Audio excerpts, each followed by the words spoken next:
we are evolving very quickly as a global species. As we expand our consciousness, we begin to understand the concept of self-responsibility more. That reduces the feeling of being a victim. And when we have that sense of self-responsibility, we actually are gaining power. We're gaining the power to say, well, wait a minute, if I'm responsible for this, I'm also can be responsible for changing it. Every time we decide to appreciate rather than complain, every time we decide to have compassion rather than judge, every time we decide to have a feeling of love instead of a feeling of separation and hate, every time we do that, we're making progress. And that progress does add up.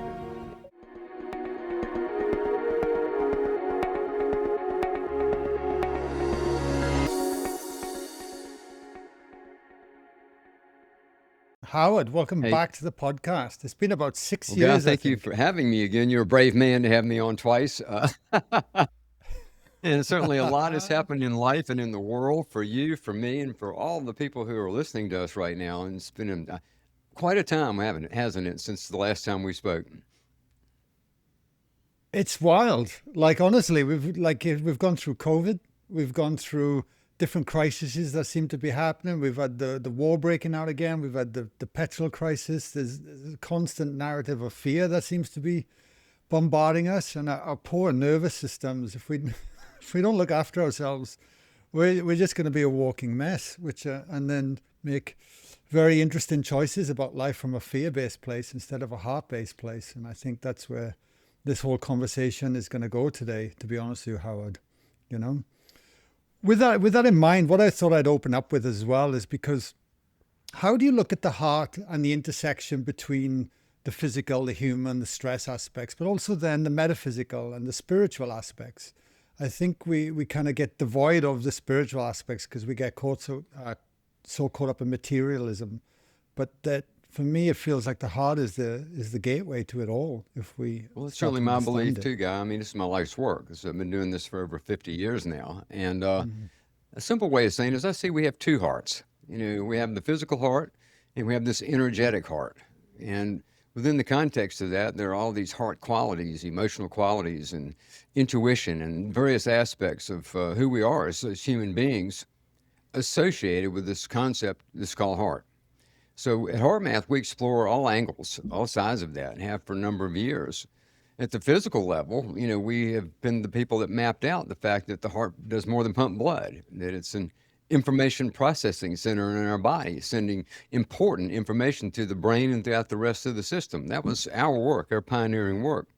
We also identified optimal states of that heart-brain-body communication, which is called coherence, and developed technology like the HeartMath app and sensor to measure coherence, all these different things that we've done.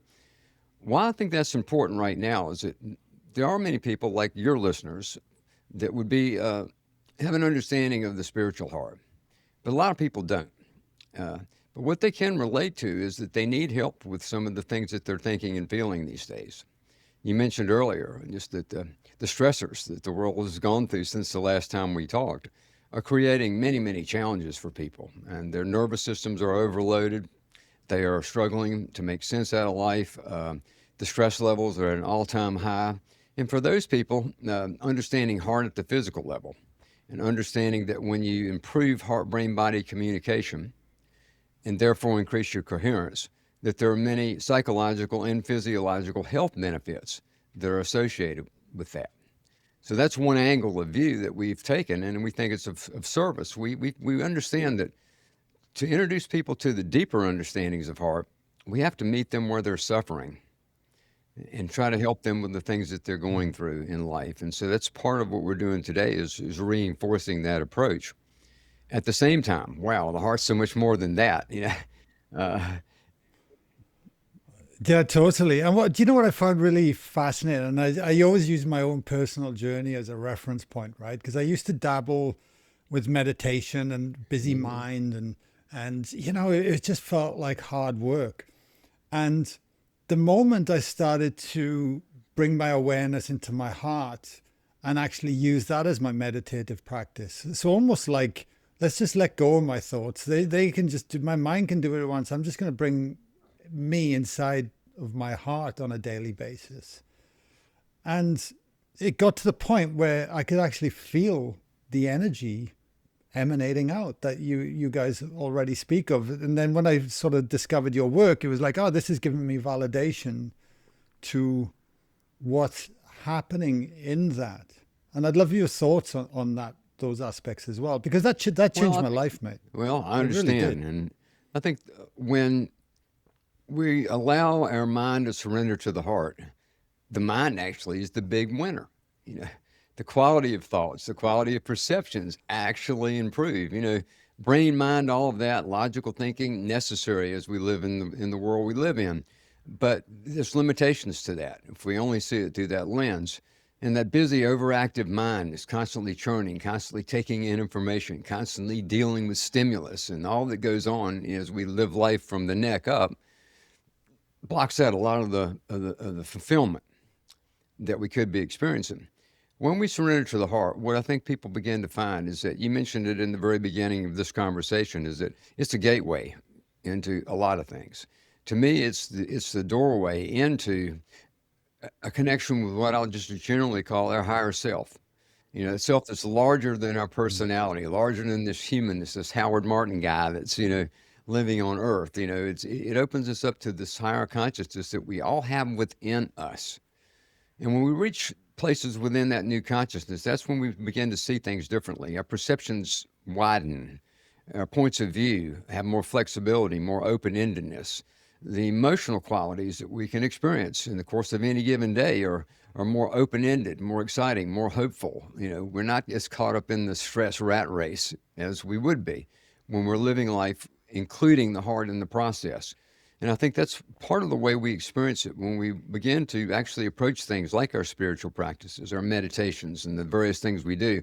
By adding heart to it, it enhances that whole process. And we find there's a lot of new in that that we've been looking for all along. Yeah, no, beautiful. And just it's just coming out to me to ask you, and even if it's your beliefs or what you've looked at HeartMath, is because I've done, over 400 Well, podcasts, I think, over the years and chat. Yeah, and spoke to a lot of great people like yourself. And I never used to ponder on it until I started exploring the work, was this school of thought around, well, what is consciousness? What is our higher self and our bodies and the relationships to it? And, there's a very standard school of thought that our brain is producing our awareness and our consciousness, but then there's another school of thought that we're actually receiving it, and our bodies are allowing to experience the physical reality in these times of things. And I was wondering what your thoughts were on that kind of thought process and where the heart then hooks up into well, all this of is that. fun. I want to talk about these things. As a matter of fact, about 10 days ago, speaking at a conference, I was speaking on increasing your vibration, is an important step in the process of managing life right now. And the way I started it was asking a question: do you believe in consciousness? And of course, everybody raised their hands. And I go, well, that's interesting. I believe in it too. But nobody can define it. There's no clear definition of what consciousness even is. There's no science that measures consciousness. It's not physical. It can't be measured. You cannot see it. There's no known location for it. It does not have a postal code. It's this thing we know nothing about. Yet, if we've been involved in personal growth and spiritual growth, we spent countless hours trying to expand it. So the irony in that is we're trying to expand something that we can't measure, we can't see, we don't even know where it is, but yet we believe in it. So I believe that we live in this vast field of information called consciousness, and I mean vast, that we only access a teeny little amount of it through the five senses that we actually have. That we are drawing that consciousness into us, but here's where it gets interesting. We are also feeding the field of consciousness, so it's both ways. What we feed the field determines what the field reflects back to us. And as my friend Greg Braden said to me one time, he said it was reflecting back not what we think in our minds, but what we truly feel in our hearts. Where we're not really faking anything, where it's beyond what we're pretending to think or pretending to feel, or we just don't have awareness to even understand what we're feeling. It's the deeper self. That deeper self is imprinting the field. The field is reflecting back information. We are getting small amounts of information from the field, interpreting it through the five senses, and then that becomes what we see as reality, what our reality actually is. So it's a really interesting co-creative dance we have with this infinite field of information that's generically called consciousness. So it's a two-way street, and I think it's a fascinating way to look at things and to try to discover newness about ourselves, about each other, and about the world. So, with that in mind of what you say, I'm just trying to wrap my head around it a bit. And then reality is reflecting back at us how we're feeling inside. So we're only sort of meeting reality equal to our emotional state. And then, Emotions. and Go then ahead. do you think, Continue. I'm yeah, sorry. go, please. I was, no, that's okay. Yeah, I'm just trying to even articulate what I'm trying to, where my brain is going at the moment, because do you feel then the living field of consciousness is actually mirroring back our reality due to the state we're actually being in? So if we were in a different state, we'd actually be having a different That's a good way of saying experience it. per It's se. reflecting back what we're actually which we're feeding it. What we're feeding it through our thoughts and our feelings. So the reality of our thoughts and feelings is imprinting the field. The field is reflecting that back, in a certain way. And so it is important to understand the emotional component of that, because thoughts are one thing, but thoughts have almost no power until they're supported with emotion. You know, Emotion is the driver of how we experience life. Everything we experience in life, every moment in any given day, is creating some sort of emotional response. Some of them we enjoy, some of them we don't, but there's emotional responses happening continuously all the time. And those emotions are where the real game of life is being played. Again, it isn't just what we think, it's especially what we feel inside. So if we're imprinting that field with, let's say, appreciation versus complaining, it opens the door for more fulfilling experiences to occur. If we're constantly complaining about what we don't have rather than appreciating what we do have, we get that picture. We get a continuous picture of lack that keeps reflecting back to us from the field. I'm not good enough. I don't have enough. I don't have enough money. I hate my job. My relationship's not good. All of that's coming from these constant complaints that we're feeding the field, and those perceptions continually reinforce themselves. When we interrupt that kind of thinking and feeling, and we look at life through the lens of, maybe I don't like my job that much, and maybe I, am not that happy in my relationship, and then you start adding in all the good things in your life, you begin to feed the field with something different. And over time, and not a long time, life can begin to change. It will begin to change relative to what we're offering that field. That's just one example of using appreciation or gratefulness as the example of that. But what about care? What about compassion? Uh, many people today feel lonely. They feel out of touch with themselves, out of touch with other people, out of touch with society, out of touch with life. And they feel alone and they feel afraid. And they often feel, I think, that life does not have the meaning they thought it was going to have. And they're going to live a whole life, and when they die, there's going to be a handful of people that even know they were here. And I think that often comes from, a lack of heart connection, a lack of heart connection with themselves, and then, of course, with the external things like that.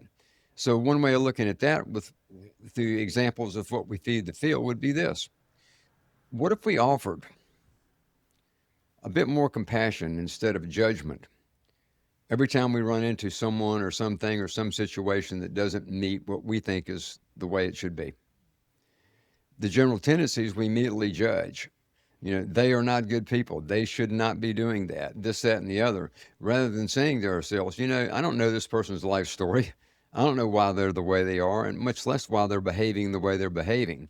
Maybe I should offer a bit more latitude in what I think about them, a bit more compassion and understanding of not knowing what their life may be like that's causing, behaviors I don't condone.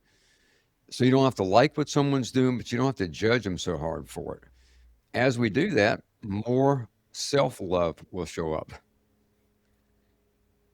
Begin to feed Yeah, more self-love yeah. into our own I, existence.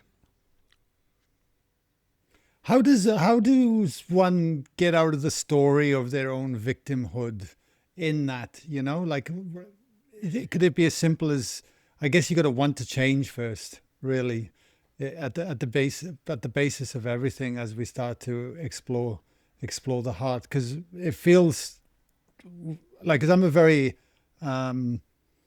optimistic kind of guy, you know, everything glass half full, glass half full, and kind of going that's kind of in me, and exploring this comes quite naturally in some ways, you know. But often I see people as well that they like trying to move a rock, you know. If they want to change, but they don't. It's almost like they won't believe in this is possible, or something behind that is stopping them. It's not easy. And, you know, we live in a world where these things are normal, right? So there's a reinforcement that's happening all around us all the time of the way that's the way it is. And you can only do this and you can't do that. And other people doing the same thing, and you sort of gravitate towards that. And next thing you know, you're doing it, right? So it's tough to break away from that paradigm, you know, and begin to see things differently. When we look at consciousness, there are many benefits that come, of course, as we expand this thing that we don't know what it is, right? But as we expand our consciousness, I'll give you one example. We begin to understand the concept of self-responsibility more. That reduces the feeling of being a victim. It isn't what they have done to us. It's, you know, our own self-responsibility, recognizing how we have contributed to the life that we have. And when we have that sense of self-responsibility in there, we actually are gaining power. We're gaining the power to say, well, wait a minute, if I'm responsible for this, I'm also can be responsible for changing it. And then we begin to look at ways in which we can change.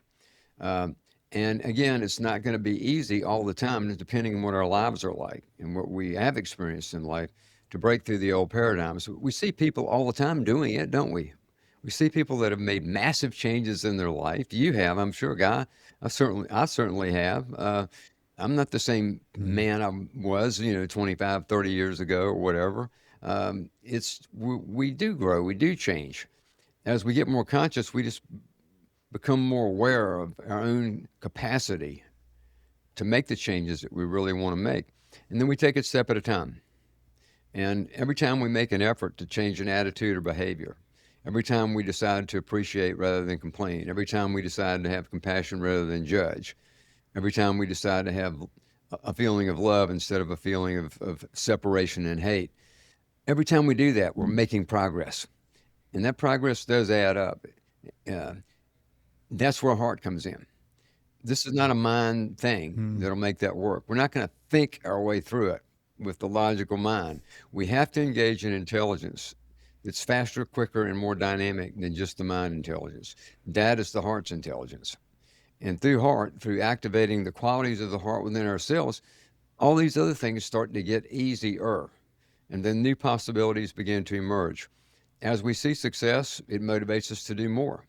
And the more we do, the more we get. So I see people going through this type of change progression all the time. And I see them struggle at times, and I see them break through at times. And I see people's lives getting better as a result of just making the efforts to approach life from the heart. No, beautiful. And I'm intrigued to know what your thoughts is around then the heart and connection to others, and where my mind is going with this, because we've run, I think now 32 5-day retreats for people. You know, there's 3 of us facilitators and different vantage points and experiences, and we normally hold about a space for maybe between 30 and 40 people. And we've done I've lost count of many one-day events we've done, right? This is over like an 8-year period now.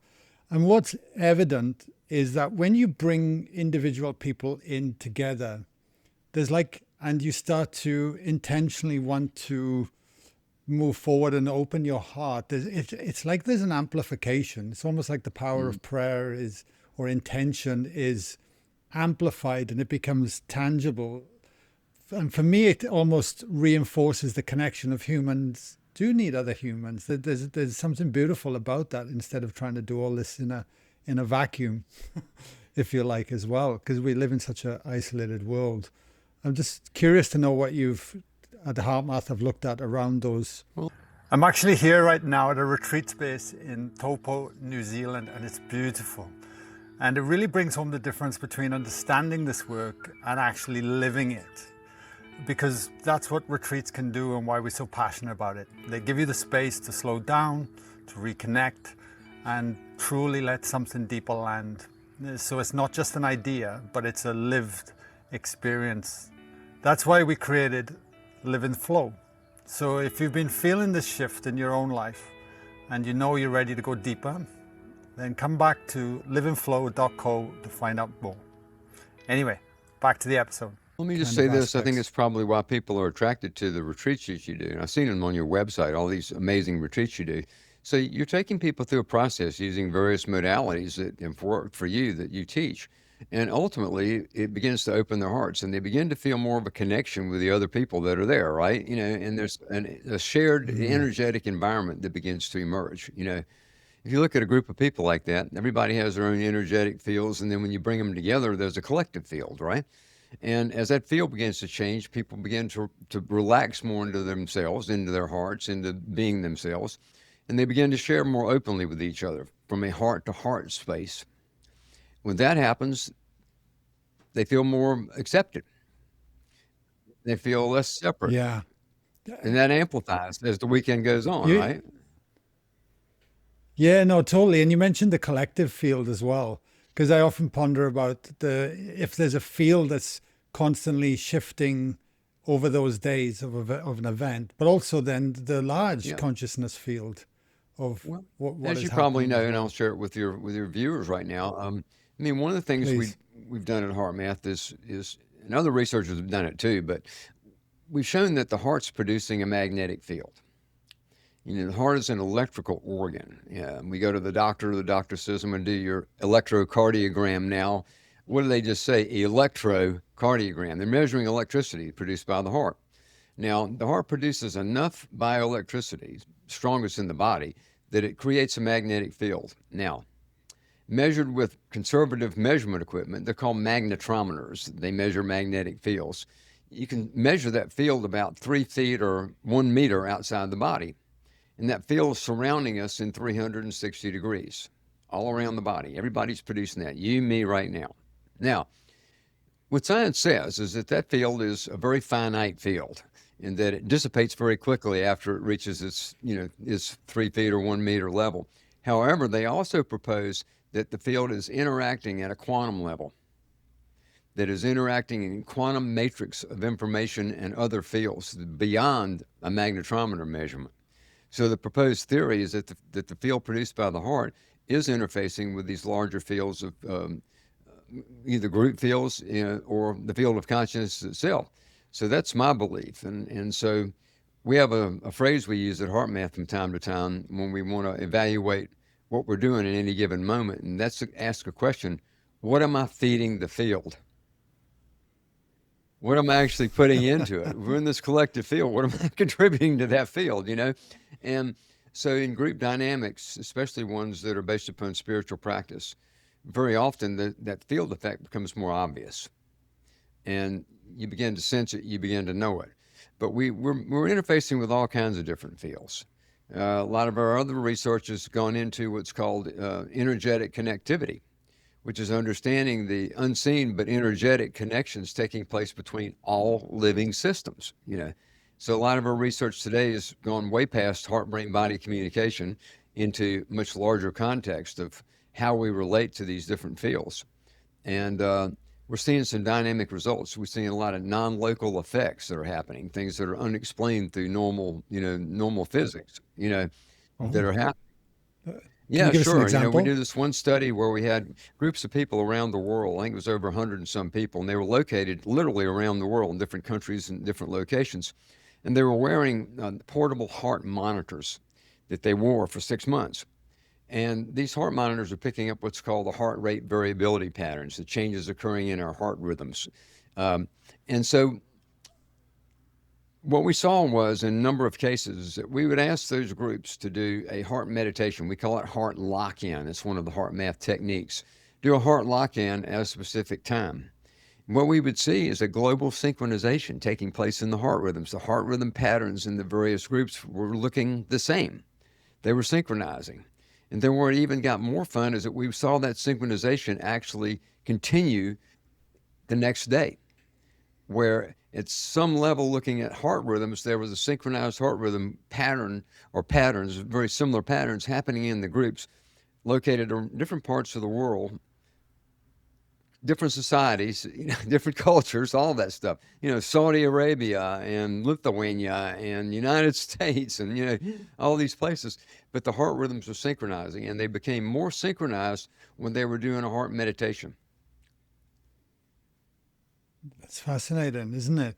And what I guess what questions does that open up into then? That we're instantly connected beyond the space and time field, like because it's instantaneous. There's a synchronization, a connection at some level. Does that give then lean into how maybe a friend or a sister or a brother, you could be thinking the same thoughts, and then you Yeah, pick up the phone and they're like, "Oh my God, I was just it thinking about relates to you," that that, kind of to thing. why these things could occur. I mean, the simplest thing I got out of it, Guy, was to say that when we begin to show energetic connectivity is real, we realize we're not alone. We're all in this together, that we are all experiencing something similar. And that begins to dissolve the feelings of separation. You know, one of the greatest challenges we Mm, face in society and in the world today is separation. And I think one of the antidotes to that that's going to advance us more quickly is learning to get along better with each other. It's some simple statement, but learning to get along is one of the keys to the next level of consciousness unfoldment on planet Earth, which will result in drawing in solutions to some of the challenges that we see today that look like they have no solution. It will come from learning to get along better.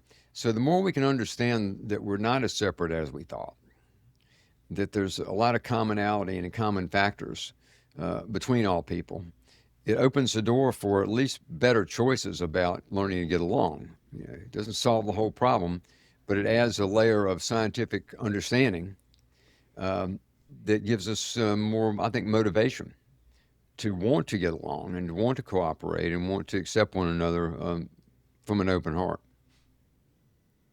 for sure, yeah. It's like the universal language, the heart, isn't it? It needs no Right. words, because we feel through it. I'm curious as well to lean into this aspect because people, I think, doubt themselves. They don't trust themselves, and we've been conditioned to outsource opinion as well.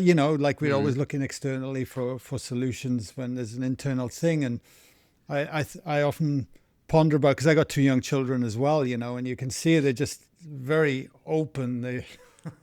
They're just Yeah. in the moment, and even to the point where I'm watching their language develop. Like, 'cause you're born with no words. Mm. We kind of Yeah. forget that. There's a presence, and then it's learned. So I think my question is how do we kind of develop the heart intelligence of the knowing and letting the heart inform the mind, like we said at the beginning, and starting to trust if there is a interaction and connection to the field and intuition and a sense of knowing and surrendering into more of that as opposed to having to control all our outcomes and live from this Well, I think paradigm as it well. becomes from self experimentation, becoming our own self scientist in that regard. But one thing I can ask everyone watching right now is simply this do you remember a time in your life when you got an intuitive prompt about something and you didn't follow it? And what was the outcome? And very often, most of the answers I get back if I ever ask that question are it didn't work out well. I should have listened to what I was feeling inside, right? And then I asked the rhetorical question of like, well, what about times when you did and how did that work out? And in most cases, it worked out much better for people. So it's tough to do because the mind wants to figure everything out. The mind wants to know everything. The mind wants to be sure about everything, and so it's tough to let go sometimes and go with, sort of what you feel in the flow of things.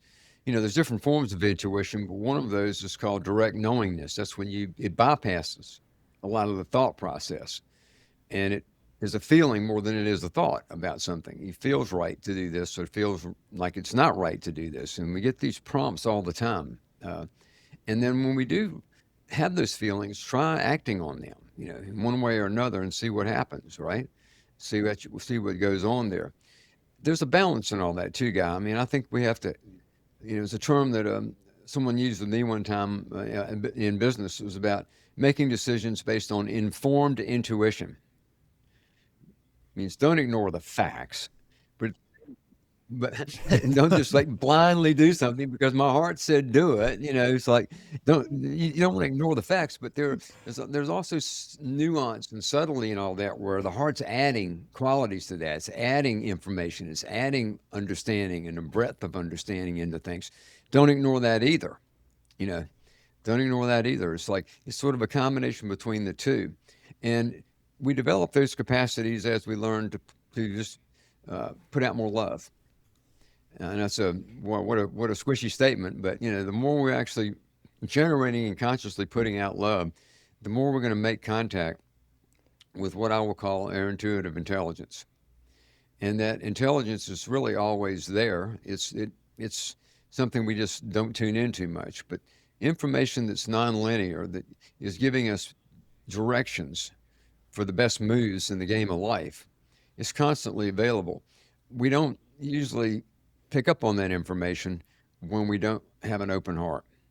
You open the heart some, you begin to love more, then that type of information becomes more readily available. And then again, you experiment. And again, when I'm making decisions about things in my life, big or small, or as an executive here at HeartMath, the kind of decisions we're having to make now, big strategic decisions on where we're going, what we're doing next, and forming things like our organizational structure, our brand, all those things are happening for me in real time. Were happening before this interview and will be happening after it. Those situations and meetings is just trying to stay present, trying to stay aware, trying to understand the facts, trying to understand other people's perspectives, and then using my own intuitive intelligence to say, this actually feels like the best way to go. There are many Yeah, examples in beautiful. business where it worked out one way, it didn't work out another. I saw a show recently where it was talking about the evolution of the car business in the United States. And there was a point right after World War II when Ford Motor Company was really struggling. They were having a hard time, so they decided they would try a new kind of car, and it was a big risk. If it worked, they were going to be fine. If it didn't, they're out of business, right? So they developed this new-looking Ford. Well, up until that time, the other cars, if you think about them, they were big cars, and they had these big roofs that went like this, right? The roof was high, and then the car, like the big Buicks and the Oldsmobiles and all that, the roof would be up. Ford made this kind of flatter car, and didn't have as high a roof. The other car companies didn't get it. They looked at this car and said, nobody's going to buy it. And you know why they said it wouldn't? Because in those days, men wore hats. And they said the men would have to go down like this to get in the car without the high roof and would knock their hats off or mess with their hats. So they won't do it because of their hats. So they missed the whole thing that Ford was picking up on, is that the world was ready for a more modern car. The world was ready for something smaller, something cooler looking, something all of that. And they eventually had to change and had to catch up. But they missed the intuitive signals because they were basing it upon a standard paradigm of men wearing hats.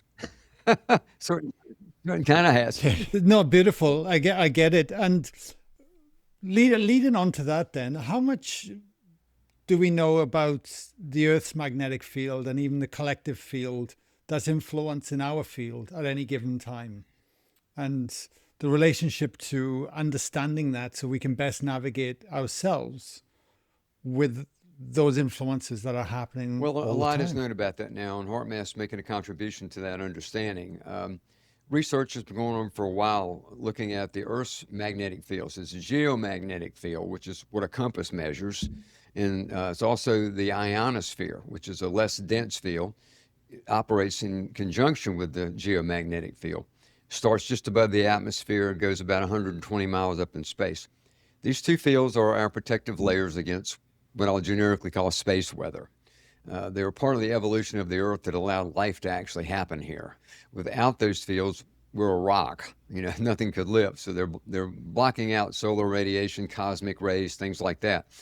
So these magnetic fields are part of the Earth, like let's call it Earth ecology, for example. Now, a lot of research has been done beyond HeartMath, showing a direct connection between changes in the field and human health and behavior. Correlations have been made around increases in activity in the field to health problems, for example, like heart attacks and strokes and things like that.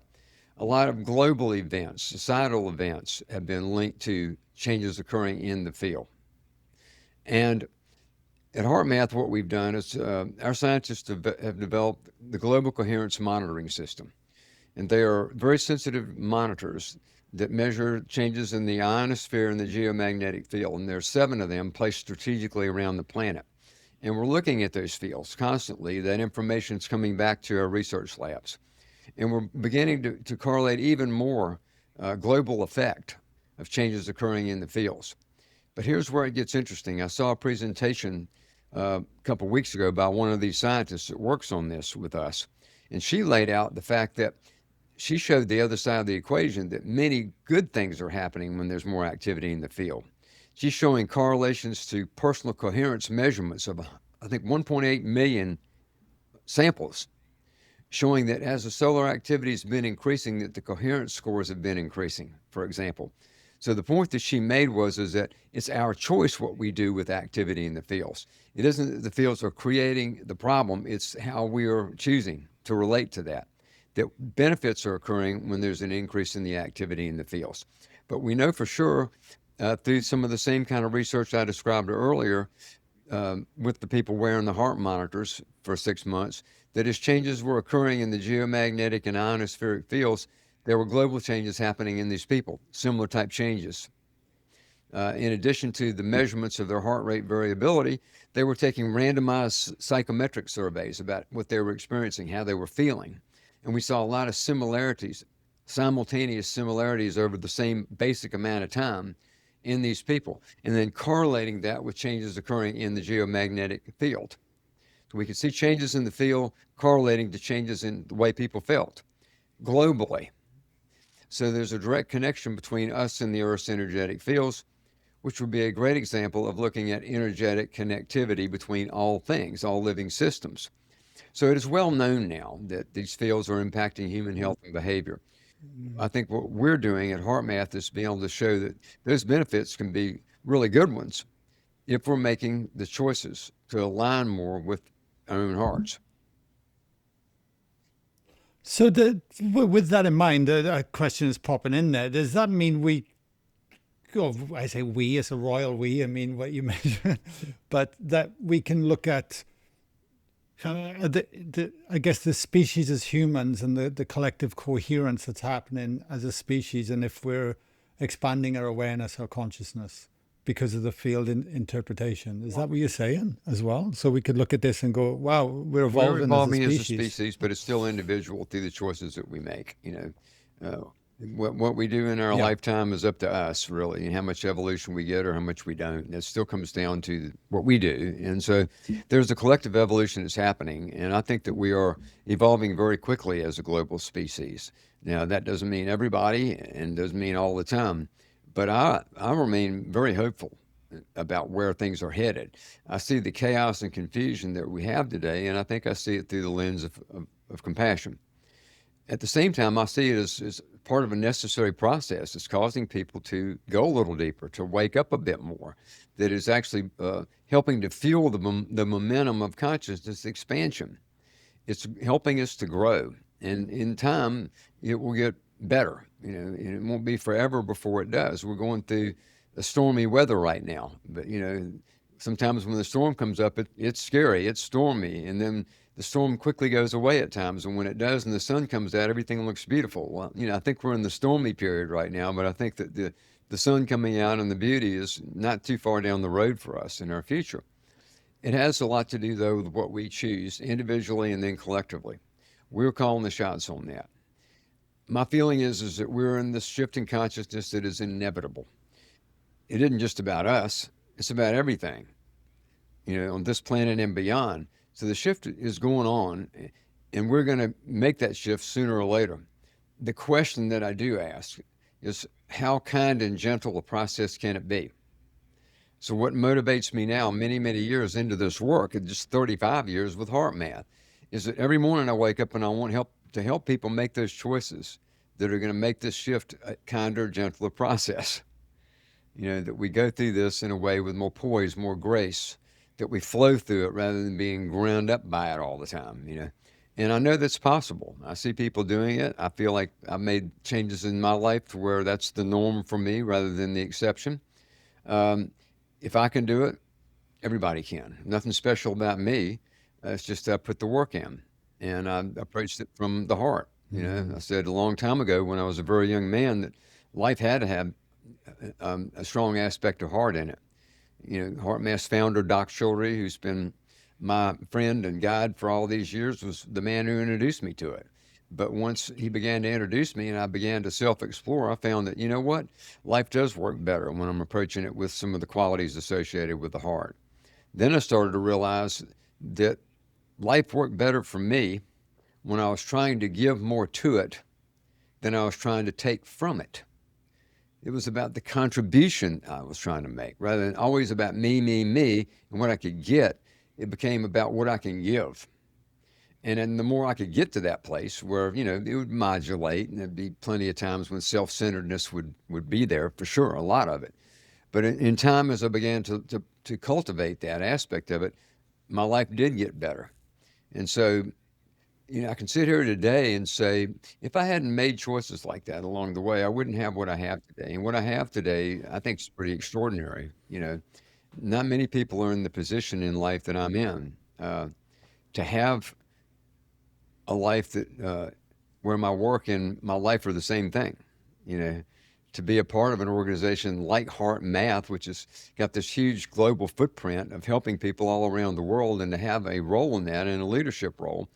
Then it goes on into all this other stuff that, my God, who deserves this? Like best-selling author and someone that can be on a show like yours, and all these different things that they add up, and to have good health late in my life, where there's no major health issues for me, and I'm in my mid-70s now, and I still have not had major health issues, and so I got to add all that up and go, I'm a very fortunate human being to be in this position that I'm in. And then I have to ask myself, why? And I can't just write it off as luck. I have to say it came from really trying to listen to and follow my heart and to try to be of service to others. Those were key aspects and choices that I made a long time ago that, again, good days, bad days, some days better at it than others, all that. I have modulations up and down like anyone would. But the general theme that I've had for all these years has always been there. And if I can help ignite that in other people and let it manifest in whatever ways that are going to be fulfilling to them, that would be a goal that I would have. That's what I want for people. That's what I want them to experience. So at HeartMath, we've done a lot to facilitate that, all the tools, the techniques, the training programs, the HeartMath sensor that works with the HeartMath app that people use to train themselves to become more coherent.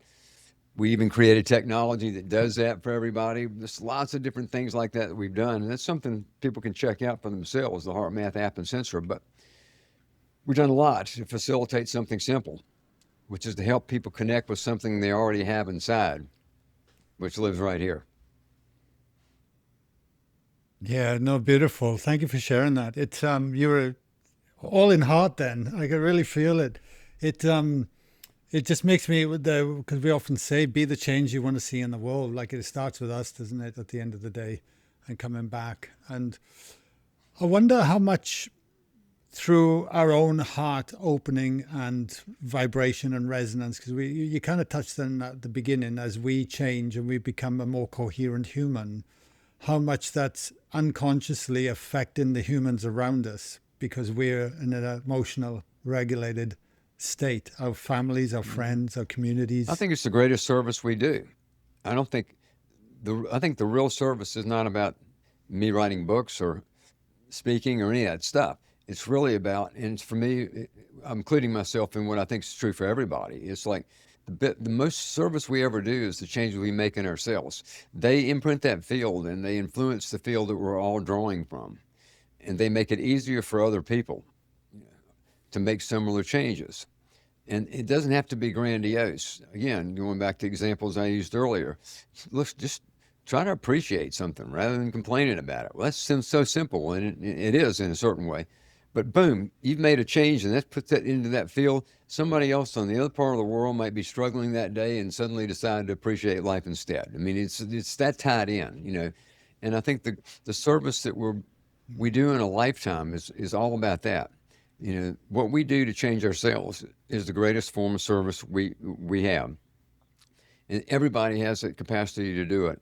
And it doesn't have anything to do, or very much to do, with what we do externally in the world. It's the changes that we're going on inside ourselves, in the world of our feelings and our thoughts, that are the biggest contributor that we ever make to helping others. Yeah, beautiful. But just before we wrap up the podcast, Howard, as well, I'm just curious, what is your daily practices? Do you have like a little routines that you do Yeah, that you work through I set do, you and up for the day? Like I use the how do you go technology about to it? measure my coherence while I'm doing it, because I kind of like having the empirical understanding that, I can see changes in my heart rhythms, I can see my coherence scores, all those kind of things, and that's sort of a nice anchor for me. I mean, you can do it without it; you don't need all that stuff, but it makes it more fun for one thing, and it helps me stay more true to my practices. But what I try to do, guys, I try to start very quickly in the morning with acknowledging a connection to my heart. And that really quickly means as I'm waking up in the morning, I'm in that place, but I'm still in the bed, right? And I'm waking up, but I'm starting to already bring my attention here, focus there, because, when you wake up in the morning, it's like you don't want to get up. That's when a lot of the negative thoughts can be there, all that kind of thing, or then projections about how the day is going to be, and all that stuff starts to show up. I try to just Mm. keep connecting to the heart. Then every morning I do what's called a heart lock-in, which would be a heart meditation. I do it with the HeartMath app and sensor, and I do that for about 15 minutes. And that begins to make that connection more solid. It begins to set the tone for the day. Then during the day, I regularly pause. I was leading a call earlier today, in a company call, and the question I asked everybody was, when in your life do you think that it would be important to slow down? You know, I know we all have our goals, we all have our responsibilities, things are on the move, we need to have forward movement, but when is it better to slow down? And these slow down spots, I call them just taking a pause, is when right in the middle of the busyness, try to back off a little bit. Give yourself just 3 minutes, 5 minutes, whatever you have, refocus. Bring that mind, slow it down, integrate it back with the heart. It doesn't have to be some big formal thing to where you go off and close your eyes and sit cross-legged somewhere. It can be something you're doing in your car, or something you're doing, walking from one place to another in your office. But it's a consciousness to slow it all down, to pause. And I do that a lot during the day, in between things, is to take those pause breaks. And then for me, many people don't have the time for all of this, but for me, I do a much longer heart lock-in at night. And that's a time when that heart lock-in is really a lot about radiation, about what I'm putting into the world. I began to focus my love, my care, my compassion, my energetic contribution on various situations that are taking place in the world, like the wars, for example. And in that context, I'll give just another little hint, is I'm not trying to stop a war. I don't know the reason for the war. I don't know what the bigger picture on all that is. What I'm trying to contribute to is more compassion for the people that are really dealing with it in a more direct way, to help make that somehow a bit easier for them. But there are other things that I focus on, not just wars, but the nighttime heart lock-in for me is about what I'm putting out. And so I do that for about 30 minutes, 30, sometimes longer, in my day. And then I go on with the rest of what I'm doing. And I just repeat that process over and over. Get onto it early in the morning, do a short heart lock-in using my HeartMath app and sensor, taking those pauses during my busy day, and then in the evening, before it's all said and done, move away from all that, whatever about me, whatever about the business, whatever about those things. Let's give something to the world. And I do a radiational heart lock-in that's pointed towards helping to reduce human suffering.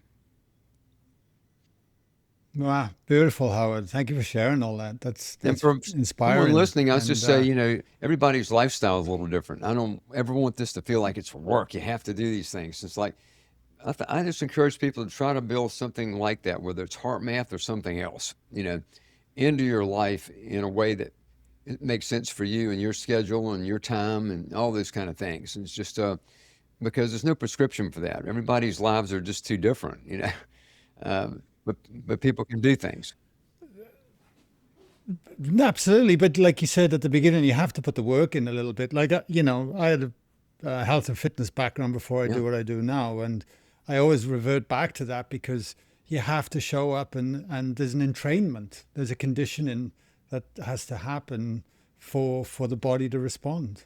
And for me, going into states of gratitude and actually feeling it is a clear signal and an entrainment that I found my body has Well, I think that responded to. in terms of personal growth type work, time is not even the most important factor in that. It's meaningfulness. A short amount of meaningfulness time can give you a lot of result. A whole lot of time when you don't really have the meaningfulness or the authenticity about it, you probably see it in exercise. I mean, what's the real workout about? Well, I worked out for an hour a day for 5 days a week, but what were they really doing? In that workout? How come you didn't see the result? Well, versus somebody that really focuses in on that workout, it may not take them an hour to get the same result because they really were doing it like they were supposed to do it with the right attitudes and the right technique and the right intent. The same thing with our inner work. It's about meaningfulness. It's just getting a bit more meaningful about what we're doing. And again, I know the results are there. And I want to encourage everyone who's viewing this right now to say that, you've got a good heart. You already have what you need inside, and you probably have already accessed it many, many times. Just take it a little deeper, make it more consistent in your life and whatever methodology that you choose to use, and then demonstrate that in the world. And it's about the demonstration of it, not just the inner doingness of it. And that demonstration is simply how we walk in the world. What do we walk in the world? Beautiful. Yeah, exactly. Amen to that. I love it. Where can I send people? I'll make sure there's links in the show notes, Howard, if they want to find out more and explore the world of HeartMath.com. HeartMath. That's the easiest way. That's the website. Then, of course, we have the social media, HeartMath Facebook groups and Instagram groups. There's something like 500,000 followers we have on the Facebook group alone. So but HeartMath.com is your best way. And there's many things you can learn there. There are free things there. There's a lot of information about the HeartMath app and sensor, which again is the primary product offering that we have. And there's millions of people around the world that use it. And so I think that just go to heartmath.com and explore and take it from there. And there's a lot available by us and from us, just like there's a lot of things in the world. Just search on us. You'll find plenty to take a look at and listen to. No, beautiful. I even unintentionally put my heart t-shirt on myself today. That's it. From one of our that I just realized as well. I got the old heart with 2 T's here. But I just before we close as well, your painting behind keeps catching my eye all the time with the heart and the flowers blooming behind Yeah, I'm not you. sure what painting Yeah. that is actually. This is a room here at the HeartMath Business Center that's been set up for us, like myself and the others that do the podcast and things like that. And they chose that image as a background image. The PR team, did. It's got a It nice works. color to it. It's not too bright, not too gaudy. It does have an anatomical heart look to it, but it also got the flowers. So it's actually covering what I mentioned in the beginning of our talk. There's 2 hearts. Yeah, that's right. Exactly. No, they've done a good job, mate. The studio looks great.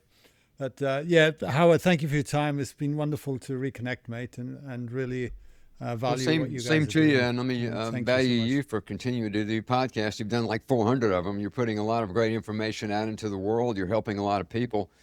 I'm honored to be on your program, and I want to applaud you for the work you've done for a long amount of time with so much consistency. You've been wonderful. You're a gift to the world. Thank you. Much appreciated, Be mate. well. Thank you.